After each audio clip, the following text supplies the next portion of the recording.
dobar dan, poštovani gledaoci. Danas je 22. april, Veliki petak. I ja ću iskoristiti priliku da na samom početku emisije svima vama, naravno, poželim srećne uskršnje praznike, da ih provedete pre svega u dobrom zdravlju i uz puno ljubavi. A to ću poželjeti i mojim gostima koji su zaista sjajni danas. Dakle, to su sve imena sa zavidnim karijerama, ljudi koji su iza sebe ostavili jako puno hitova i koji i dalje rade punom parom. Prvo ću predstaviti dame, naravno. Neda Ukraden, dobro mi došli. Hvala, bolje vas našla i naravno ja se pridružujem čestitkama našim cenjenim gledaocima, ma gde da nas gledaju. Srećan evo i Veliki petak i naravno Uskrs, odnosno Vaskrs. Svim hrišćanima želim srećne praznike. Da, tako je. Ove godine se poklapa da svi zajedno slavimo. Jeste. Biljana Jeftić, dobro mi došla, draga moja. Hvala, bolje vas našla. Evo ja se pridružujem čestitkama i čestitam svima. Jer svi slave, tako se poklopilo, znači svi. Jeste, ove godine jeste. Svi zajedno. Svi zajedno slavimo i čestitam je ovaj današnji dan i to je veliki praznik i možda naš najveći hrišćanski. Jeste. Veliku dobrodošlicu želim i Ljubi Aličiću, koji je ovako baš nekako, čini mi se, pogodilo se da se izdao album baš pred ovaj veliki praznik. Evo ovako, prvo to, drago mi je što sam završio ovaj CD i da se pridružim normalno. Da svi naši ljudi se lepo provedu za Uskrs, znači da budu veseli i razdragani. Da im je lepo jednostavno u životu. Naravno, to je najvažnije. Uz uostalom kako živimo onako loše, možemo bar da dozvolimo sebi da se ponekad radujemo, je li tako? Pa makar za praznike. I naravno, ja njega volim njegovu muziku, volim kad ga vidim, on je uvek raspoložen, uvek nasmejan, on nikad nije nervozan, nikad mu ništa ne smeta, njemu kao da je svaki dan praznik. Ljubiša Stojanović-Luis, dobro mi došao. Dobro vas našao, pozdrav svima, također pridružujem se čestitkama. Mikrofon, ti nemaš bubicu, znači mikrofon treba. Pobegla mi bubica. Pobegla je, dobro. Još jednom, dobro vas našao. Sve čestitke također, pridružujem se mojim kolegama, čestitkama.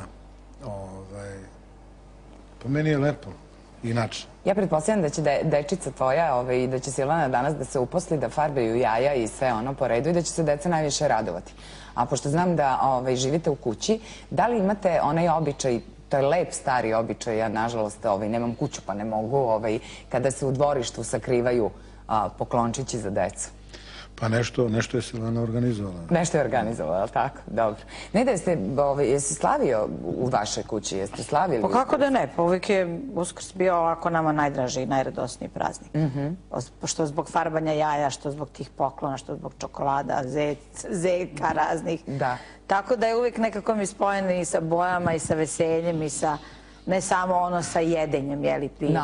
Naravno. Pošto je i božićnije, naravno, uvek je to velika i bogata trpeza i šta znam, ali nekako mi je Uskrs radosniji, bio veseliji, ima nekih lepih radnji koje zajedno radimo svi u kući. Naravno. I topliji, u krajnjoj liniji, u najlepše doba godine, evo ove godine. Sigurno, Da, da. Biljo, ti sa Ivanom, jer on zainteresovan, jel voli da farbate zajedno, jel spremate? Eto, unazad, da kažem, 2-3 godine, kad je malo podrastao i shvatio šta je to, voli da farbe, mi smo to već jutros obavili nešto, onda on čupa po dvorištu travke, pa onda to stavljamo, ja mu to objašnjavam kako, tako da je to njega, pa onda on crta to bojicama. Znači, voli da, to mu je lep mu je taj praznik i jedva je čekao, kaže, joj, kad će biti to, evo, sad je došlo i raduje se tome. Jel traži zeku, pravog zeku? To je malo nezgodno, to sam ja jedne godine poklekla tom iskušenju, ali više nikada. Mislim, ostavlja traga. Da, i ne smijem sad da otkrijem javno, ali je kupio jedno jaje, kaže, ja ću sad biti najjači, ono jaje. Čuvar kuće? Ne čuvar kuće, nego ono koje je razbija, ali to je, mislim, ja kažem, to nije lepo, znaš, ono drveno jaje, pa onda, znaš, kao bit ću glavni. Pa dobro, pa neka pustite ga, nek malo pobeđuje. Sad pričamo o Nedinom vrlo uspešnom koncertu, nedavno održanom u Zagrebu, u zagrebačkoj Ciboni. I eto, nešto kasnije ćemo naravno vidjeti i snimak sa tog koncerta. Odabrali smo za ovu priliku, pošto je danas Veliki petak i pošto pevamo malo ovako mirnije pesme, pa ja mislim, Jel mogu da kažem pesmu koja je prosto nekako i dala pečat i na neizvestan način obeležila vašu karijeru, je li tako? Zora je svanula. Tako je, da. Pesma za sva vremena što se mene tiče, a i vidim da po reakciji publike ta pesma jednostavno ne izlazi iz mode. Bilo gde da je pevam, da li pevam u Bugarskoj, u Hrvatskoj, u Sloveniji, u Srbiji. Zaista jedna onako pesma univerzalnog jezika, što bi se reklo. Jasno. I evo, prošlo je 27 godina od kada je nastala. Kao da je juče bilo, svi pevaju, sve generacije koje se možda nisu bile ni rodile kad je nastala. Vidjet ćemo ostalom sa Zagrebačkog koncerta i baš je onako jedan lep primer kako muzika uspostavlja neke divne veze i kako ruši granice. Jeste. Luisa kaže da svaki pevač ima svoju ličnu kartu neizvestan, a neko ima i po 2-3 kome se posreći. Mislim, velike hitove, ali tako? Ali pretpostavljam da se nekako i vi sami pevači odredite prema nekoj pesmi koja vam je na izvestan način, da li je potvrdila vaše trajanje, da li je nekako ustoličila vašu karijeru. Jel postoji neka pesma kojoj si ti negde odan? Pa, to znaju moje kolege. Neku nime ne uzmemo majku. Naravno. Ovdje mikrofon, opet moram, izvini što te opominjem. Da, neku nime ne ruži me majko. To je Neku nime ne ruži me majko. Ove godine je 30 godina. 30 godina. Kako je snimljena ta pesma i bit će organizovan krajem godine koncert kao jubilej. Sjajno. Toj pesmi. I inače, puno lepih stvari se događa. Zna se da je novi album izašao u Holandiji, da u maju je u Engleskoj i zemljama Beneluxa, posle toga i u Nemačkoj, Švajcarskoj i Austriji. Već ga ima kao ponuda na nekim, na internetu. Sjajno. To su inače, većina pesama je ovde već snimljena i poznata je, samo što malo su drugačiji aranžmani, ima više akustike. Ali ista je energija kao i ovde. Louis International. Ali se na našem jeziku, na našem jeziku je album. To je inače ponuda Snail Recordsa iz Holandije. Završen je ovih dana spot za jednu kompoziciju, to je novo. U junu mesecu je koncert na Međunarodnom festivalu etnomuziku u Pragu. Lepo. Ponovo Prag. Mene su podsjetili u kancelariji, šta da vam kažem, evo, po prilike se podsjećam. Ima ko vodi računa o tome. Ja ne znam da li se ti sećaš, sad ću da te podsjetim, kada si jednom prilikom gostovao kod mene u emisiji Bravo Show koju smo davno radili i kada je gostovao Goran Karan. I vas dvojice ste zajedno pevali uživo pesmu Neku nime ne ruži me majko i Goran je tada ispričao da mu je ta pesma obeležila vojsku.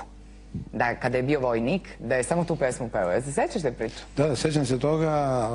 Inače, postoji još jedna priča interesantna. Nažalost, jedan veliki pevač nije živa. Kaže, početak njegove karijere je sa pesmom Neku nime ne ruži me majko, to je Toše. Toše Projeski. Toše Projeski, onda takođe Joksimović je vezan za tu pesmu.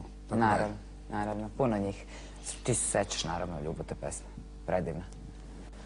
Neku nime... Pa ti slabo čujem. Da, Neku nime, kažem, ne ruži me majko, naravno. To je predivna. Da, predivna pesma. Tako da, ja se sećam kada je Lojes imao koncert u Šapcu i kada je pevao Neku nime ne ruži me majko. To je cijela hala, znači... Posebna emocija, jeste. Predivno je bilo. Ne želim vas dvoje da preskočim ovim pitanjem, pošto mi je prosto dobro zabiljeno, znam odgovore, sad kod Ljube mi je već malo teže da se odredim. Koja je pesma onako tebi intimno dala pečat tvoje karijere? Pa ja mislim da je to pesma Plačite sami jesenje kiše. To je jedna prelepa balada koja je prošla normalno, koja će ostati.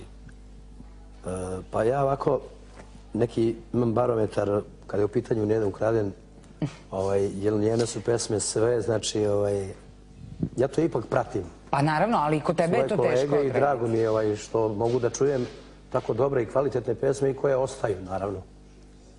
Bivljenje Jeftić, naravno. Naravno. A tako ja ne da je volim, nego obožavam i njeno pevanje. Ja tebe volim i volim onu tvoju pesmu, ti znaš koju ja volim. Da, njeno pevanje i normalno, naravno, i to je njene sve koje su predivne stvari. Jeste, pa dobro, to je... Imao sam prilike da pratim, pošto sam ja vrlo malo provodim vremena u kući, tako da imao sam vremena da propratim i koncert u Zagrebu, koji je bio predivan. Da, stvarno se ponosimo, jer je to veliki napor. Da.